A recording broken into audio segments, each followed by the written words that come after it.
Antes de qualquer coisa, eu quero falar com você de maneira simples, direta e cheia de carinho. Se este é o seu primeiro vídeo aqui no canal, ou se você já acompanha essa jornada há algum tempo, eu te peço algo muito importante: inscreva-se no canal. Esse pequeno gesto, que leva apenas um segundo, faz com que a mensagem da Palavra de Deus alcance pessoas que talvez hoje estejam precisando exatamente de uma palavra de esperança, de consolo, de direção. Quando você se inscreve, você se torna parte viva desta missão, parte de uma família que cresce unida pela fé e pela vontade sincera de conhecer mais do Senhor. Isso fortalece o canal, fortalece essa obra, e fortalece o próprio Evangelho que ecoa através de cada história contada aqui. Agora respire profundamente e venha comigo para essa caminhada de hoje, porque o tema que vamos explorar não é apenas uma passagem bíblica. É um fundamento. É uma coluna. É um pacto eterno. Hoje, vamos mergulhar na revelação dos 10 Mandamentos, não como um conjunto de regras frias ou distantes, mas como uma expressão viva do amor, da justiça e da autoridade divina. E para começar este vídeo, eu quero te fazer uma pergunta que tem o poder de tocar profundamente a alma. Você já se perguntou o que aconteceria com a sua vida se você compreendesse, de forma verdadeira e espiritual, o propósito por trás de cada palavra que Deus entregou a Moisés no monte? E se eu te dissesse que os 10 mandamentos não foram dados apenas para ordenar o comportamento humano, mas para revelar o caráter de Deus, a sua vontade perfeita, o seu cuidado amoroso e a rota segura para que cada um de nós encontre paz, direção e proteção?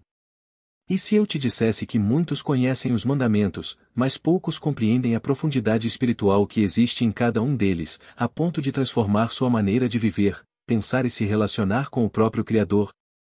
Nesta introdução, eu te convido a enxergar essa história não como algo distante, não como algo que ficou preso no topo de uma montanha há milênios, mas como uma mensagem viva e pulsante que Deus ainda deseja escrever dentro de você.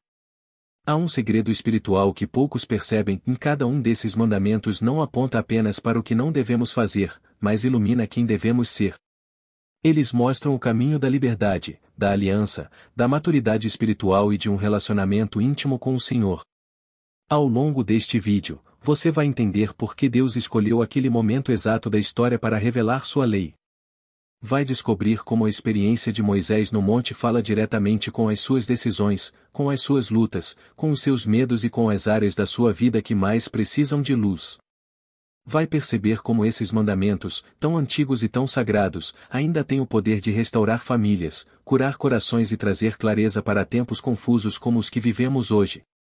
E mais do que isso, você vai perceber que não há como compreender completamente os 10 mandamentos sem olhar para dentro de si, sem examinar a alma, sem permitir que o Espírito de Deus confronte e transforme. Porque antes de serem palavras escritas em pedra, são palavras escritas pelo próprio dedo de Deus, revelando seu caráter e seu amor por toda a humanidade. Antes de começarmos essa jornada profunda, eu quero te convidar a comentar aí embaixo uma frase simples, mas cheia de fé: eu quero ouvir a voz de Deus. Quando você escreve isso, não faz apenas um gesto simbólico. Você declara diante do céu e diante da sua própria alma que está aberto para aprender, para crescer e para ser tocado pelo Espírito. E também quero pedir que você deixe o seu like. Não é só um botão. É uma forma de dizer ao algoritmo que este conteúdo é importante, que ele precisa chegar a mais pessoas, que vidas podem ser alcançadas através dessa mensagem. E precisa mesmo. Há tantas pessoas passando por tempestades, tantas precisando de direção, tantas vivendo sem entender que Deus já entregou uma rota de sabedoria. Por fim, antes de seguirmos para o coração da história, eu preciso te avisar de algo especial. A penúltima lição deste vídeo carrega uma revelação profunda sobre os 10 mandamentos, uma revelação que muitos nunca perceberam e que tem o poder de mudar completamente a forma como você enxerga a sua caminhada com Deus. O chamado de Moisés ao encontro com Deus no monte. Quando pensamos nos 10 mandamentos, muitas vezes imaginamos apenas Moisés segurando as tábuas de pedra diante do povo. Mas antes desse momento existir, antes da lei ser revelada, houve um encontro íntimo, solene e misterioso entre Deus e um homem chamado para ouvir aquilo que nenhum outro tinha ouvido antes. E para entendermos o peso espiritual dos mandamentos, primeiro precisamos compreender a preparação desse encontro, pois é nela que Deus revela que antes de entregar sua palavra, ele prepara o coração daquele que irá recebê-la. Moisés não chegou ao monte por acaso. Ele foi conduzido. Ele foi chamado. E esse chamado ecoa até hoje, convidando cada pessoa que busca compreender a vontade de Deus a subir espiritualmente ao seu próprio monte, um lugar de silêncio interior, de rendição, de disposição para ouvir o que não pode ser ouvido no meio do barulho do mundo. O texto bíblico nos mostra que Moisés subiu sozinho, deixando para trás o povo e o acampamento. Isso nos revela um princípio profundo. Há momentos em que Deus fala no coletivo, mas há revelações que só podem ser recebidas na solitude, quando a alma se despoja das distrações e se coloca diante do Criador com humildade. A subida de Moisés não foi apenas física, foi espiritual. Cada passo simbolizava uma renúncia, de deixar para trás as preocupações, as ansiedades, as opiniões dos outros, os medos. É impossível alcançar a profundidade da lei de Deus quando a mente está ocupada demais com os ruídos do mundo. Talvez você também esteja vivendo um tempo em que Deus está te chamando para subir. Talvez Ele esteja te convidando a separar alguns minutos de silêncio, a abrir mão de certas distrações, a deixar que sua voz seja novamente a mais forte no seu coração. Quando Moisés finalmente chegou ao topo, a Bíblia descreve uma cena grandiosa, trovões, relâmpagos, nuvens densas cobrindo o monte, e o som de uma trombeta que aumentava cada vez mais. Tudo isso simbolizava a santidade e a majestade de Deus. Não era um espetáculo para impressionar, era uma declaração profunda de que a palavra que seria revelada não era humana, não era filosofia, não era um conjunto de ideias sociais, mas a própria expressão da santidade divina. O monte tremia porque diante de Deus toda a criação reconhece quem Ele é. E aqui está uma lição espiritual tremenda. Antes de Deus falar com Moisés, Ele revelou sua presença de forma tão intensa que qualquer pessoa que estivesse ali entenderia de imediato que aquela mensagem não poderia ser tratada com banalidade. Hoje, muitos conhecem os 10 mandamentos, mas poucos os tratam com a reverência que merecem.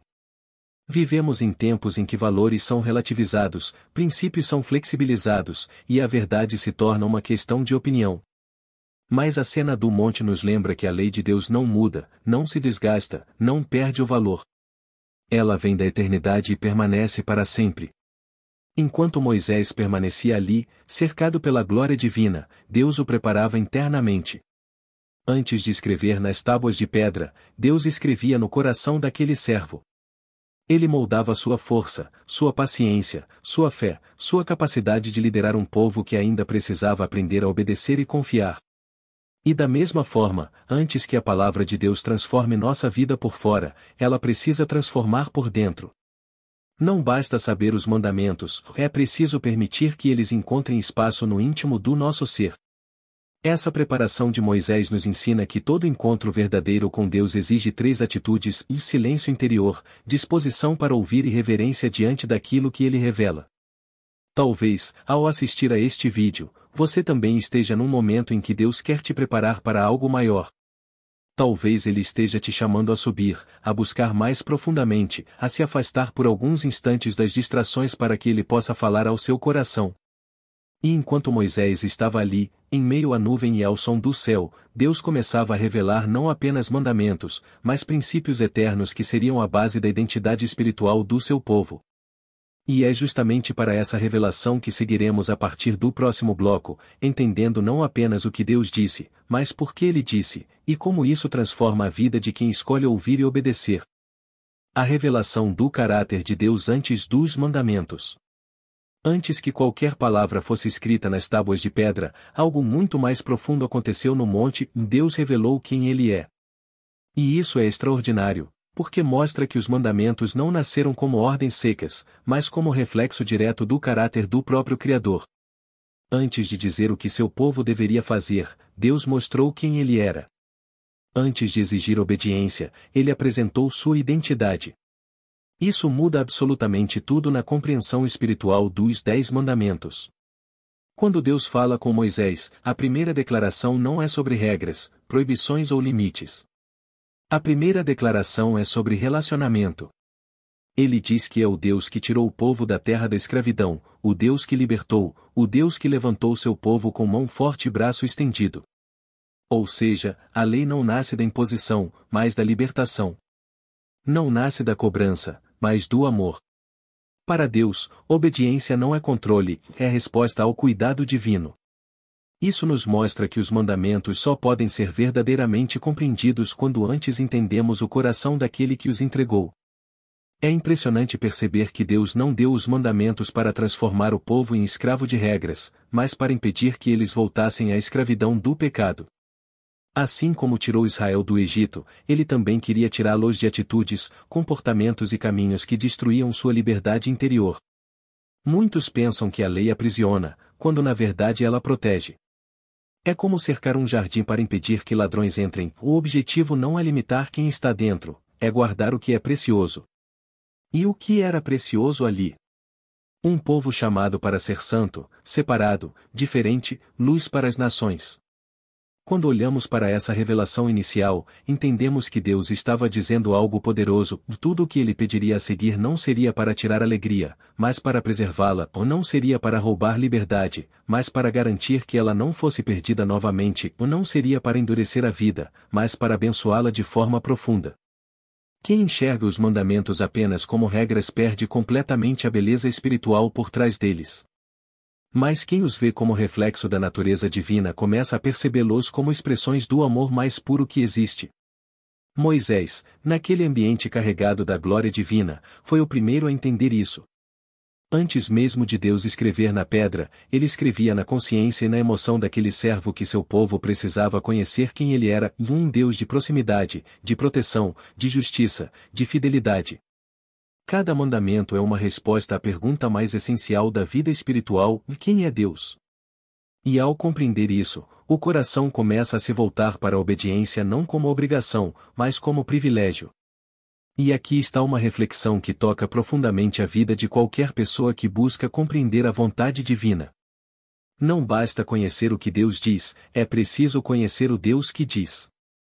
Há pessoas que decoram textos, repetem costumes, seguem tradições religiosas, mas nunca experimentaram esse encontro íntimo com a essência de Deus. E é esse encontro que transforma. É esse encontro que molda o caráter. É esse encontro que faz alguém obedecer não por medo, mas por amor. Muitas vezes, quando enfrentamos momentos de confusão, quando o mundo parece cheio de vozes contraditórias, quando os valores se misturam e a verdade parece se perder, Deus nos chama a voltar ao início, a lembrar quem Ele é. Porque ao lembrar quem Ele é, encontramos clareza. Ao lembrar quem Ele é, sabemos para onde olhar. Ao lembrar quem Ele é, compreendemos que seus mandamentos não são pesados, mas caminhos de vida. Nesse ponto da história, Deus se revela como o Deus da aliança. Não como uma divindade distante, mas como alguém que caminha com o seu povo, que ouve suas dores, que conhece suas fraquezas e mesmo assim escolhe permanecer ao lado deles. E isso também nos ensina algo crucial: a vida espiritual não nasce do nosso esforço, nasce da iniciativa de Deus. Ele é quem chama, Ele é quem revela, Ele é quem conduz. Antes de exigir do povo fidelidade, Ele mostrou sua própria fidelidade ao libertá-los e guiá-los. Ao entrar nesse entendimento, percebemos que os 10 mandamentos são mais do que instruções. São convites. Cada um deles é um chamado para refletirmos o caráter de Deus no mundo, para que ao olhar para nós, outros possam enxergar a luz, a justiça e o amor que fluem do Criador. Os mandamentos existem para formar um povo que se pareça com Ele, não apenas no culto, mas na vida diária, nas escolhas, nos relacionamentos, na maneira como trata os outros e como enxerga a si mesmo. E é com essa compreensão que avançamos para o próximo bloco, onde veremos como o primeiro mandamento revela o fundamento de toda a fé, o ponto central que sustenta tudo o que Deus estabeleceu no monte. O primeiro mandamento e o chamado à exclusividade divina.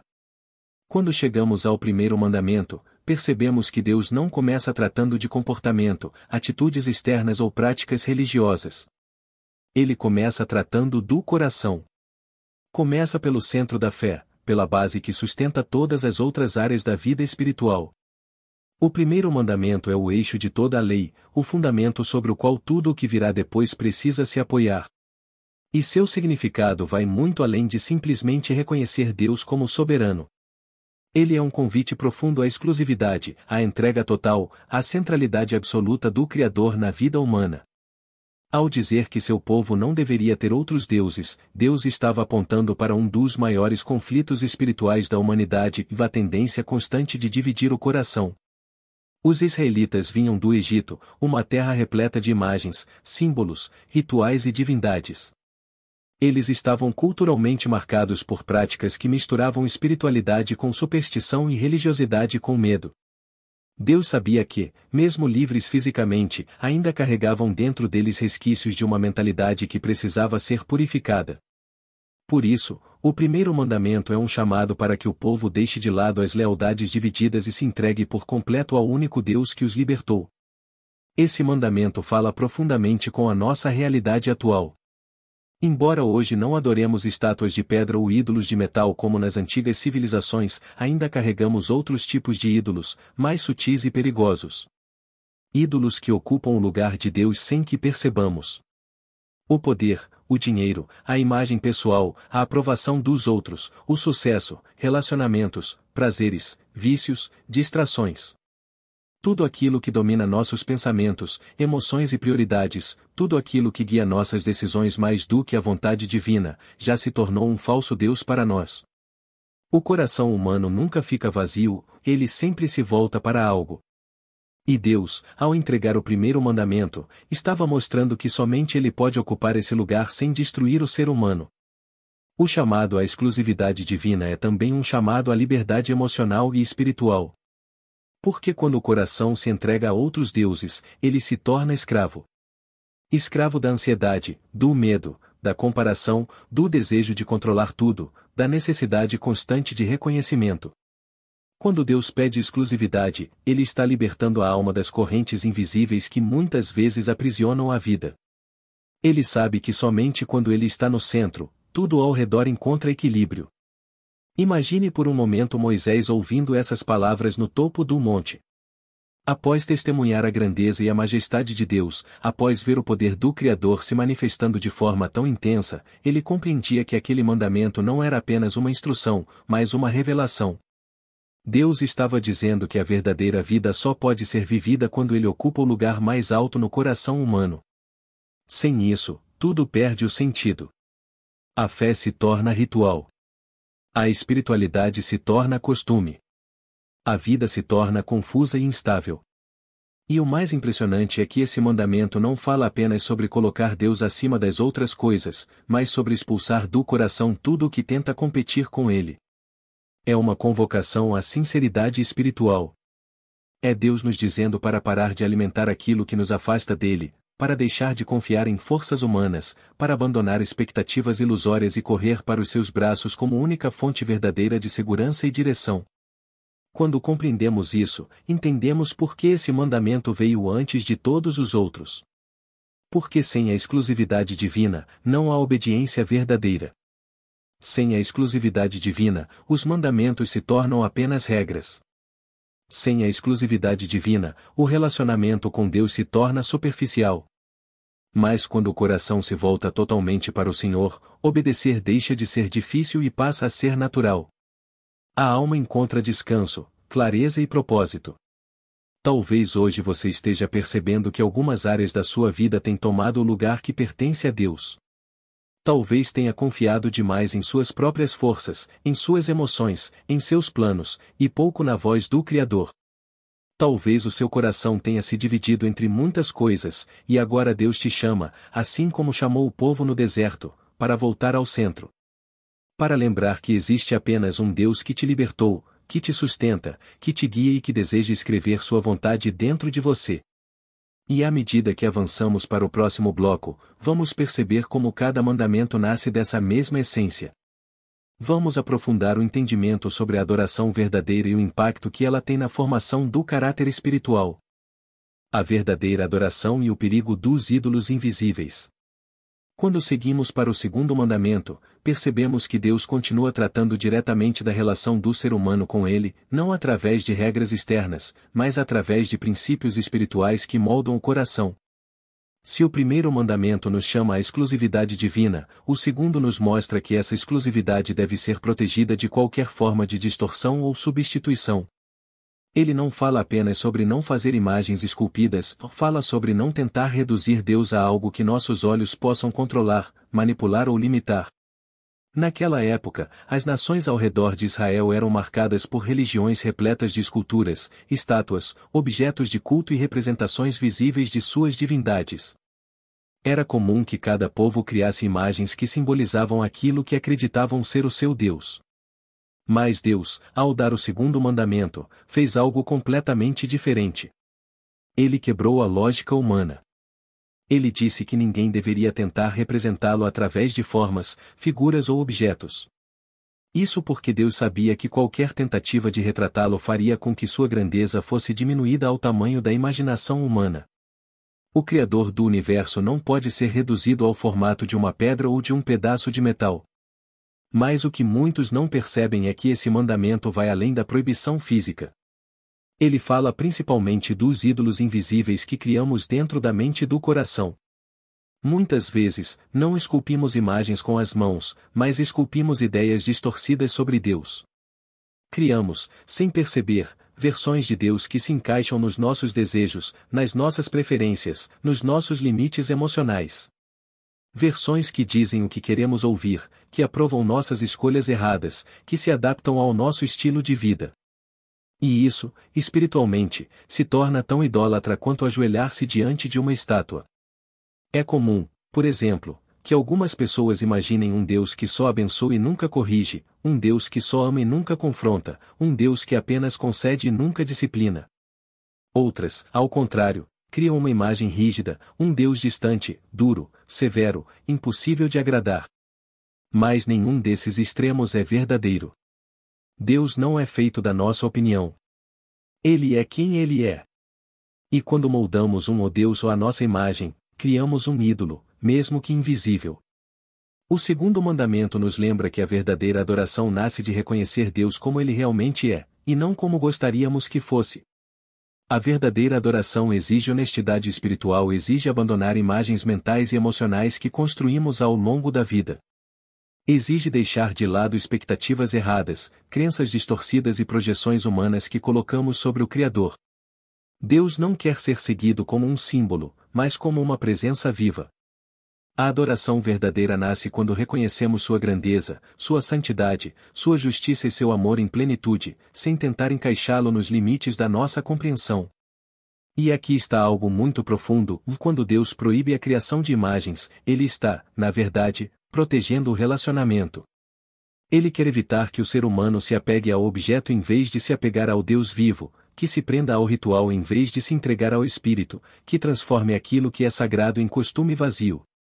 O ser humano tem uma tendência perigosa de transformar o que é espiritual em hábito, o que é relacionamento em religião, o que é fé em tradição. Deus, ao estabelecer esse mandamento, estava nos guardando da superficialidade, nos chamando para uma adoração viva, profunda e verdadeira. Moisés compreendeu essa profundidade porque ele viu a glória de Deus diretamente.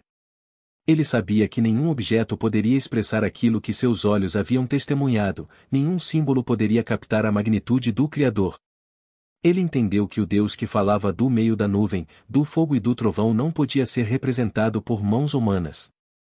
E essa compreensão atravessa os séculos e chega até nós como um chamado para abandonar tudo aquilo que tenta substituir a presença divina. Talvez hoje você perceba que em algum momento substituiu Deus por algo menor, por algo que parecia dar segurança, por algo que preenchia seu tempo, por algo que exigia menos entrega. Talvez tenha criado imagens internas de Deus baseadas em experiências, medos, decepções ou até mesmo em religiosidade. Mas Deus, através deste mandamento, te chama de volta para a verdade. Ele quer que você o adore como Espírito vivo, como presença real, como Senhor absoluto, e não como uma projeção formada pela sua própria mente. A verdadeira adoração é libertadora. Ela tira o peso da religiosidade, quebra correntes de engano, ilumina o coração e devolve ao espírito a sensibilidade para ouvir a voz de Deus. Ela nos aproxima, nos transforma, nos alinha ao propósito divino. E é com esse espírito de reverência e entrega que seguiremos para o próximo bloco, onde entenderemos o peso e a profundidade do nome de Deus e o que significa honrá-lo com a vida e com as palavras. Quando o coração aprende a honrar antes de obedecer. À medida que avançamos nesta jornada pelos mandamentos do Senhor, percebemos que eles não são simplesmente instruções isoladas, mas um caminho completo que molda o caráter, disciplina a alma e ilumina o entendimento. E, quando chegamos ao mandamento que nos chama a honrar pai e mãe, entramos em um terreno profundamente humano, onde memórias, feridas, gratidão e desafios se entrelaçam.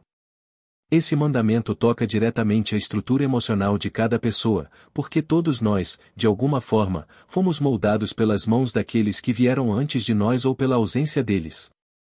Honrar pai e mãe não é um convite à obediência cega, nem uma imposição sem empatia, é um chamado divino para reconhecer a importância da família na formação do nosso coração, mesmo quando essa família não é perfeita.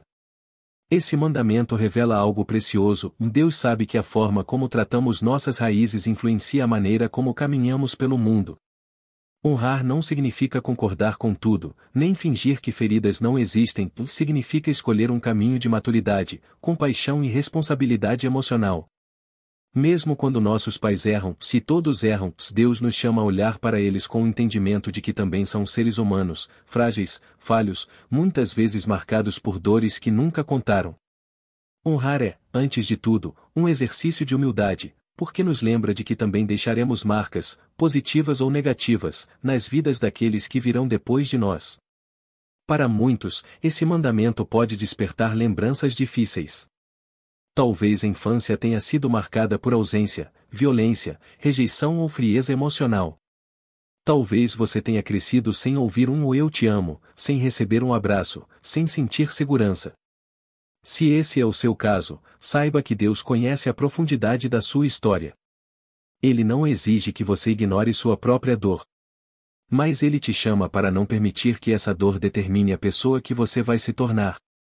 Honrar, nesses casos, pode significar decidir não perpetuar o mesmo ciclo, criar um novo padrão de amor e respeito para as próximas gerações.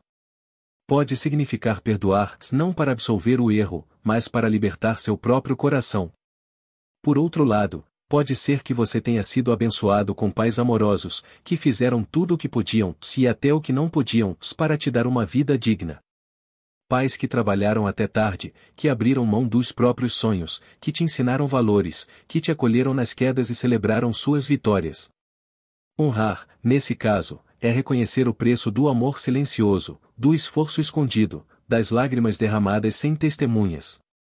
É agradecer não apenas com palavras, mas com atitudes, com respeito, com presença, com cuidado quando a idade chega e a força vai embora aos poucos. Esse mandamento também nos lembra de algo essencial: a honra é uma semente que plantamos nos relacionamentos, e essa semente, mais cedo ou mais tarde, volta para nós. Filhos que aprendem a honrar tornam-se adultos mais conscientes, mais compassivos, mais capazes de construir lares saudáveis. A honra cria continuidade, fortalece vínculos, impede que a frieza domine a família e prepara terreno para que Deus habite. Quando um lar é marcado por respeito, cuidado e reconhecimento, a presença divina encontra espaço para agir com liberdade. E ao refletirmos sobre a importância desse mandamento, percebemos que ele funciona como uma ponte dentro dos 10 mandamentos. Os primeiros tratam diretamente da nossa relação com Deus, os últimos tratam da nossa relação com o próximo. Honrar pai e mãe está exatamente no meio, mostrando que a forma como aprendemos a nos relacionar dentro de casa influencia diretamente a forma como tratamos o mundo e como nos aproximamos do próprio Deus. A família é o primeiro laboratório de amor, é ali que aprendemos a ceder, a compartilhar, a pedir perdão, a reconhecer limites. Se falhamos em cultivar respeito dentro de casa, dificilmente conseguiremos vivê-lo plenamente fora dela. Assim, este mandamento nos lembra que crescer espiritualmente não é apenas orar mais ou estudar mais, mas também aprender a lidar com as pessoas mais próximas de nós. Às vezes, o maior desafio espiritual não é enfrentar o deserto, mas olhar nos olhos de quem nos criou e enxergar ali um ser humano que também necessita de graça. Quando escolhemos honrar, mesmo diante das imperfeições, abrimos espaço para Deus restaurar histórias, curar feridas antigas e transformar legados familiares inteiros. E enquanto seguimos para o próximo mandamento, levamos conosco essa compreensão profunda: antes de obedecer a Deus, precisamos aprender a honrar aquilo que Ele colocou em nosso caminho.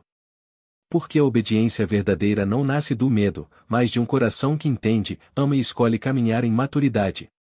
E é com essa maturidade que avançamos, prontos para refletir sobre o próximo passo dessa jornada sagrada pelos mandamentos do Senhor. Quando a vida passa a ser vista como um presente que não nos pertence. Ao chegarmos ao mandamento que diz para não matar, muitos pensam imediatamente em assassinato, violência física ou crimes extremos. Porém, a profundidade desse mandamento vai muito além de tirar a vida de alguém. Ele revela o imenso valor que Deus dá à vida humana e nos chama a enxergar que cada vida nossa e a de todos ao nosso redor é um presente sagrado que não nos pertence. Somos guardiões daquilo que Deus criou, e não donos absolutos da existência. Quando compreendemos isso, nossa forma de tratar o outro muda completamente, e nossa forma de tratar a nós mesmos também precisa mudar. Antes de qualquer ação violenta, existe uma raiz emocional e espiritual. Deus não está apenas proibindo a morte física, Ele está nos ensinando a cuidar da vida em todas as suas dimensões. Há palavras que matam.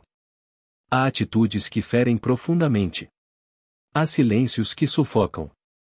Há gestos que arrancam esperança. E quantas vezes nós mesmos já fomos vítimas desse tipo de violência que não deixa marcas na pele, mas deixa cicatrizes na alma?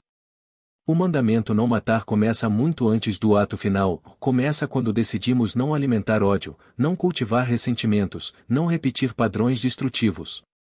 A vida é um milagre diário, mas muitas vezes nos acostumamos tanto com ela que esquecemos que cada respiração é um presente que poderia não existir.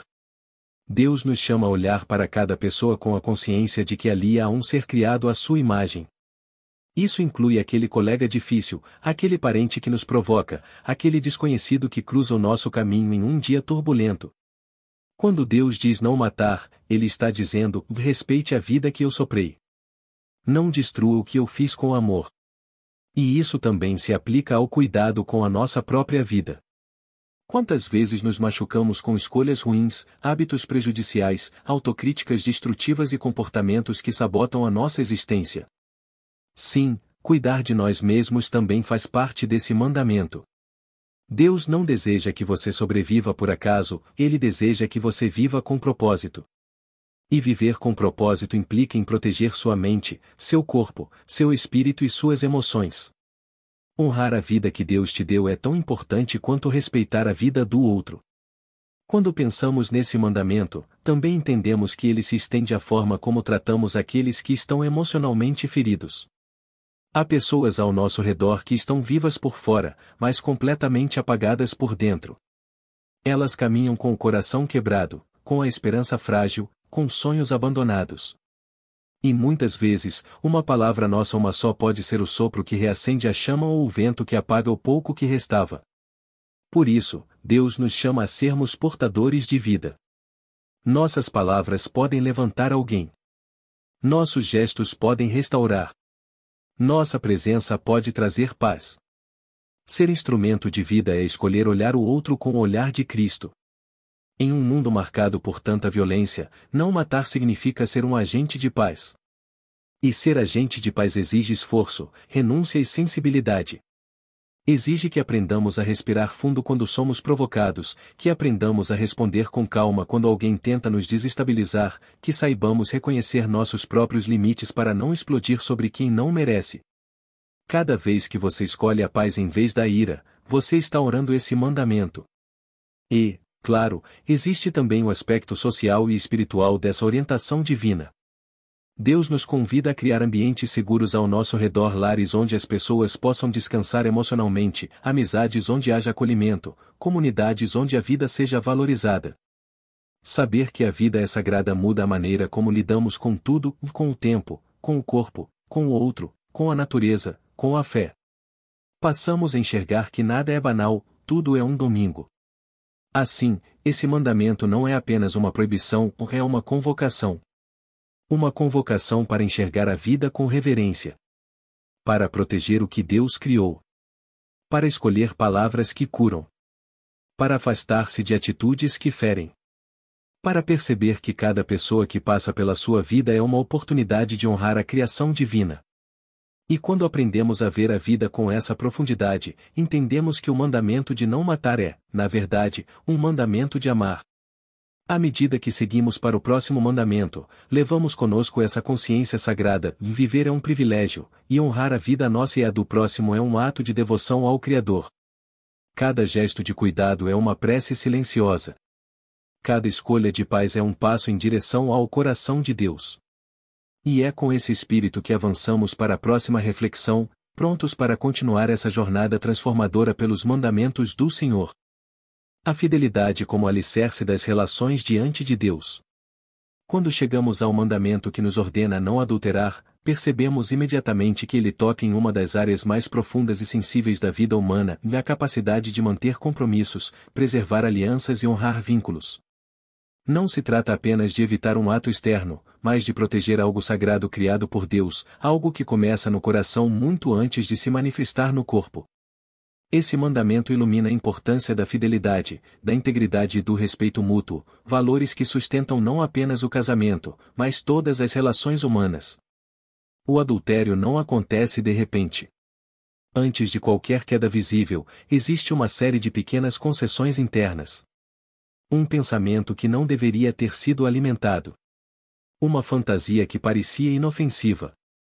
Uma aproximação que começou como brincadeira, mas cresceu silenciosamente. Um distanciamento emocional dentro do próprio lar. Tudo começa na alma. Por isso, quando Deus nos dá esse mandamento, Ele está nos ensinando a vigiar não apenas nossas atitudes, mas também nossas intenções. Está nos mostrando que a fidelidade é construída diariamente, não apenas com promessas, mas com escolhas. A infidelidade é devastadora porque quebra algo que Deus mesmo instituiu, a aliança. Aliança é mais que contrato. Contratos podem ser descartados, substituídos, renegociados. Aliança é compromisso espiritual. É o encontro de duas vidas que se unem diante do Criador com a promessa de apoio, de amor, de honestidade e de respeito. Quando uma aliança é violada, não apenas a relação sofre, mas os corações envolvidos se fragmentam. E Deus, que é o Deus das alianças, nos convida a sermos pessoas que honram a palavra dada. Esse mandamento também lança luz sobre a pureza do coração. Em um mundo onde somos bombardeados por estímulos, imagens, comparações e tentações constantes, manter o coração limpo se torna um desafio diário. A infidelidade começa quando olhamos para fora do que Deus nos confiou e começamos a desejar aquilo que não foi destinado a nós. Por isso, a fidelidade não é apenas uma questão conjugal, é uma disciplina espiritual. É decidir guardar os olhos, proteger a mente, fortalecer a alma e alimentar aquilo que foi plantado por Deus em sua vida. Também precisamos lembrar que fidelidade não se aplica somente ao casamento. Ela se manifesta na forma como cumprimos nossas promessas, como tratamos quem confia em nós, como vivemos diante de Deus.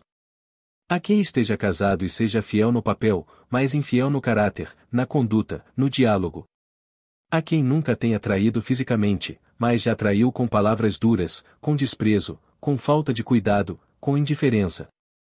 A fidelidade é um estilo de vida, não uma obrigação pontual. Em relacionamentos feridos pela infidelidade emocional ou física, Deus não abandona o coração quebrado. Ele é especialista em reconstruir o que parecia perdido. É capaz de restaurar, curar, limpar e reerguer. Mas ele também nos alerta para o caminho certo, para que não nos deixemos seduzir pela ilusão momentânea que muitas vezes tenta nos afastar de tudo aquilo que é verdadeiro. Deus deseja que vivamos relações fortes, sinceras, protegidas por sua presença. E isso exige vigilância, maturidade, diálogo e, acima de tudo, amor sacrificial. A fidelidade também é um reflexo da relação entre Cristo e a Igreja. Cristo permanece fiel mesmo quando nós falhamos. Ele persevera mesmo quando nos afastamos. Ele continua nos amando apesar das nossas quedas. Ao nos chamar à fidelidade, Deus está nos convidando a imitá-lo, a amar com profundidade, a permanecer firmes mesmo quando as tempestades tentam nos desviar. Há ainda um aspecto importante desse mandamento, a dignidade. A infidelidade fere a dignidade do outro e também a nossa. Somos criados para viver em verdade. Quando traímos, escondemos, mentimos, enganamos, rasgamos essa dignidade e perdemos um pouco de nós mesmos. Mas quando escolhemos a fidelidade, escolhemos a verdade, escolhemos a maturidade, escolhemos a paz. E assim, à medida que caminhamos pelos mandamentos, este nos lembra que o amor exige responsabilidade. Que o compromisso exige cuidado. Que a aliança exige proteção. E que a fidelidade, embora desafiadora, é uma fonte inesgotável de bênçãos. Seguimos agora para o próximo mandamento carregando essa consciência: honrar alianças é honrar a Deus. Que o nosso coração esteja atento, firme e disposto a viver a verdade do amor que vem do Senhor. O coração que aprende a viver com honestidade diante de Deus. Chegamos ao mandamento que nos orienta a não furtar, e à primeira vista muitos pensam apenas em roubar algo material. Porém, quando mergulhamos na profundidade das Escrituras, percebemos que Deus vai muito além do ato físico de tomar o que não nos pertence. Ele nos chama a refletir sobre honestidade, justiça, caráter e integridade em todas as áreas da vida. Este mandamento é um convite para examinar o coração e reconhecer que a verdadeira obediência nasce da transformação interior, não apenas da aparência externa. Roubar pode assumir muitas formas, algumas tão sutis que nem percebemos. Há quem roube tempo das pessoas, tomando mais do que deveria em conversas inúteis, promessas quebradas ou irresponsabilidades repetidas. Há quem roube paz com palavras duras, atitudes agressivas ou comportamentos manipuladores. Há quem roube oportunidades quando impede que outros cresçam, avancem ou desenvolvam seus dons. Há quem roube esperança quando critica, diminui ou menospreza sonhos alheios. E há ainda quem roube a si mesmo, sabotando seus próprios caminhos, desperdiçando talentos e ignorando aquilo que Deus lhe deu para florescer. O mandamento de não furtar revela que Deus se importa com justiça e equilíbrio nas relações. Ele cria em nós um senso de responsabilidade, lembrando-nos de que tudo o que temos, tempo, dons, força, recursos, é a oportunidade dada por Ele para servir, e não para prejudicar. A honestidade é mais do que não pegar algo escondido, é viver com clareza, transparência e consciência limpa diante de Deus e dos homens. É escolher a verdade mesmo quando mentir parece mais fácil. É devolver o que não nos pertence. É admitir quando erramos. É agir com ética quando ninguém está olhando. Esse mandamento também nos ensina a confiar. Muitas vezes o furto nasce da ansiedade, do medo da falta, da sensação de que precisamos garantir o que desejamos com nossas próprias mãos. Mas Deus nos chama a descansar em sua provisão. Quando tentamos conquistar algo por meios injustos, estamos dizendo segredos ao nosso próprio coração em que Deus não cuida, que Ele não provê, que precisamos ser nossos próprios salvadores. O mandamento de não furtar é, portanto, também um chamado à fé. É confiar que Deus vê, sabe, conhece e supre. Há momentos em que a tentação de tomar atalhos surge. Atalhos para o sucesso, atalhos para o reconhecimento, atalhos para o prazer, atalhos para obter o que queremos. Mas cada atalho tem um preço. O que é conquistado sem integridade se torna um peso, e o que é alcançado pela verdade se torna uma bênção. Deus nos chama a caminhar com retidão, mesmo quando essa retidão parece lenta, difícil ou solitária. Ele honra a fidelidade, recompensa a honestidade e sustenta aqueles que decidem viver segundo seus princípios. Outro aspecto importante desse mandamento é que ele também protege nossa essência. Quando roubamos, ferimos algo dentro de nós mesmos. Perdemos um pouco da dignidade, um pouco da paz, um pouco da liberdade interior. Mas quando escolhemos a honestidade, ainda que isso nos custe esforço, ganhamos leveza. A vida se torna mais tranquila quando não precisamos esconder nada, mentir para encobrir atitudes ou carregar culpas secretas. A verdade liberta porque nos coloca em alinhamento com a vontade de Deus. Além disso, não furtar também significa devolver ao outro aquilo que lhe é devido: respeito, reconhecimento, honra, gratidão. Roubar é subtrair ou honrar é multiplicar. Quando reconhecemos o valor das pessoas, quando elogiamos com sinceridade, quando celebramos conquistas alheias, estamos devolvendo ao outro aquilo que o pecado tantas vezes tenta arrancar: dignidade, coragem e identidade. E existe ainda um último elemento fundamental: a generosidade. O oposto de furtar não é apenas não pegar, é escolher doar. Deus nos convida a ser generosos porque a generosidade quebra o ciclo da ganância e abre espaço para que seu amor flua através de nós. Pessoas generosas não roubam porque entendem que tudo o que tem veio de Deus e continua pertencendo a Ele. Elas se tornam canais de bênção em vez de ladrões de paz. Ao concluirmos este mandamento, levamos conosco a certeza de que Deus deseja formar em nós um caráter íntegro, maduro e confiante. Ele quer que vivamos de maneira que nossa presença traga paz, e não prejuízo, e esperança, e não perda, verdade, e não sombra. À medida que caminhamos para a conclusão do nosso vídeo, carregamos essa compreensão no coração: viver com honestidade é viver em liberdade, e caminhar na verdade é caminhar ao lado do próprio Deus.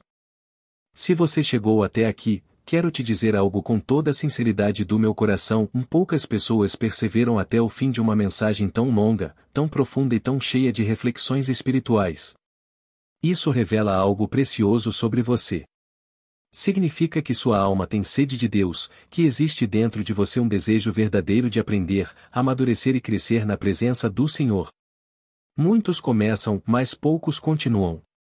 Muitos escutam, mas poucos permanecem até que a palavra penetre fundo. E você permaneceu. Isso diz muito sobre sua fé, sobre sua força interior e sobre o propósito que Deus tem para a sua vida.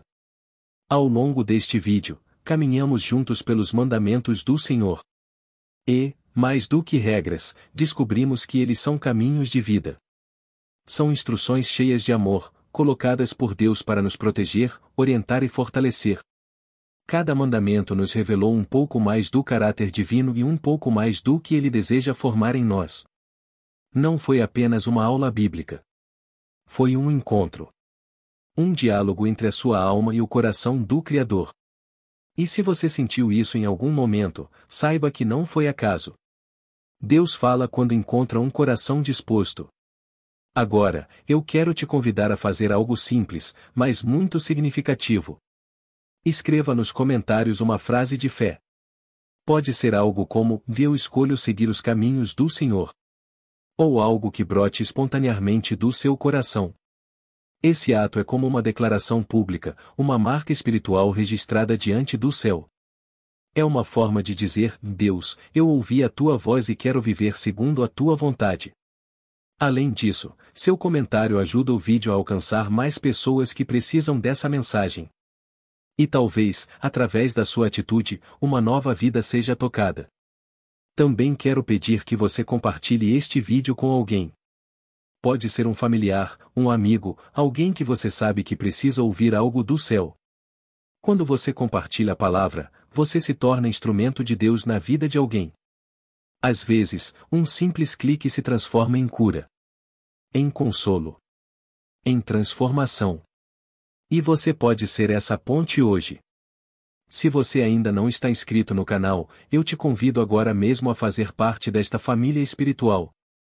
Aqui, todos os dias, construímos juntos uma jornada de fé, aprendizado e esperança. A inscrição não é apenas um botão apertado. É um compromisso consigo mesmo de continuar alimentando sua alma, fortalecendo sua fé e caminhando lado a lado com a palavra. Quando você se inscreve, você nunca caminha sozinho. E não pare por aqui. Se esse vídeo falou com você, há outros esperando para continuar edificando sua vida. Cada mensagem tem algo especial, algo que Deus pode usar para te levantar, restaurar e renovar. Permita que Ele continue falando. Permita que a verdade continue entrando nos lugares mais profundos da sua alma. Há sempre mais de Deus para quem deseja mais de Deus. Antes de encerrarmos, quero te convidar a um momento de silêncio. Respire fundo. Deixe a música que está tocando criar um ambiente de paz ao seu redor. Feche os olhos se puder. Sinta a presença do Senhor. Deixe que tudo o que você ouviu hoje encontre lugar firme no seu coração. Fale com Deus em silêncio. Agradeça. Peça direção. Permita que Ele toque áreas que talvez você tenha escondido até de si mesmo. É nesse tipo de silêncio que grandes respostas nascem. E que a luz do Senhor continue iluminando seus passos. Que os mandamentos dele não sejam apenas palavras que você ouviu, mas caminhos pelos quais você vai andar. Que sua vida seja marcada pela verdade, pela fidelidade, pela honestidade, pela paz, pelo amor e pela devoção. Que cada dia seja uma oportunidade de crescer espiritualmente e de viver mais perto de Deus. Obrigado por caminhar comigo até aqui. Que o Senhor te abençoe poderosamente. E que este seja apenas o começo de uma transformação profunda na sua alma. Até o próximo vídeo, e que a presença de Deus permaneça com você hoje e sempre.